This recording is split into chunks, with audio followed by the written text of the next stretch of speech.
ಶ್ರೀ ಗುರು ಬಸವಲಿಂಗಾಯ ನಮಃ. ಇಂದಿನ ಬಸವಣ್ಣನವರ ವಚನ ಹೀಗಿದೆ.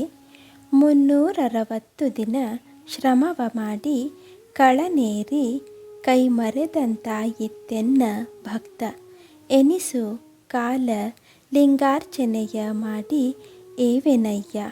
ಮನದಲ್ಲಿ ದೃಢವಿಲ್ಲದನ್ನಕ್ಕ ಕೊಡವ ತುಂಬಿದ ಹಾಲು ಕೆಡಹಿ ಉಡುಗಲೆನ್ನಳವೆ ಕೂಡಲ ಸಂಗಮ ದೇವ. ಈ ವಚನದ ಸಾರ ಹೀಗಿದೆ.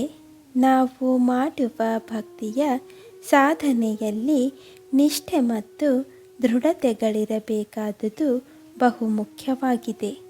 ಲಿಂಗದ ಪೂಜೆ ಮತ್ತು ಅನುಸಂಧಾನವನ್ನು ಎಷ್ಟು ಕಾಲ ಮಾಡಿದರೂ ಮನಸ್ಸಿನಲ್ಲಿ ಆ ಲಿಂಗದ ಬಗ್ಗೆ ನಿಷ್ಠೆ ಮತ್ತು ದೃಢತೆ ಇಲ್ಲದಿದ್ದರೆ ವರ್ಷದುದ್ದಕ್ಕೂ ಸಾಧನೆ ಮಾಡಿದ ಸೈನಿಕನು ರಣರಂಗದಲ್ಲಿ ಯುದ್ಧ ಕೌಶಲವನ್ನು ಮರೆತಂತಾಗುವುದು. ಕೊಡದಲ್ಲಿ ತುಂಬಿದ ಹಾಲನ್ನು ನೆಲಕ್ಕೆ ಚೆಲ್ಲಿ ಮತ್ತೆ ತುಂಬಿಕೊಳ್ಳುವುದು ಸಾಧ್ಯವಾಗದು.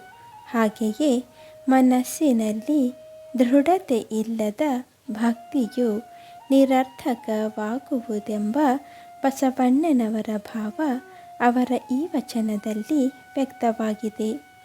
ಇಂದಿನ ಮಾತು: ನಿರಾಭಾರಿ ವೀರ ಶೈವಯೋಗಿಯು ತನ್ನ ಶರೀರಕ್ಕೆ ಸುಗಂಧ ದ್ರವ್ಯಗಳನ್ನು ಹಚ್ಚಬಾರದು, ಗ್ರಾಮವನ್ನು ಪ್ರವೇಶಿಸಬಾರದು, ಮನಸ್ಸನ್ನು ವಿಕಾರಗೊಳಿಸುವ ನರ್ತನ ಮುಂತಾದವುಗಳನ್ನು ಮತ್ತು ಅಂತಹ ಚಿತ್ರ ಮೊದಲಾದವುಗಳನ್ನು ನೋಡಬಾರದು.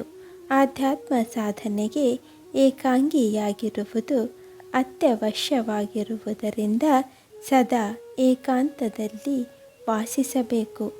ತುರ್ಯವೀರವೆಂದು ಕರೆಯಲ್ಪಡುವ ನಿರಾಭಾರಿ ವೀರ ಶೈವ ಮತವನ್ನು ಪ್ರವೇಶಿಸಿದವನು ಹೀಗೆ ವಾಸ ಮಾಡಬೇಕು.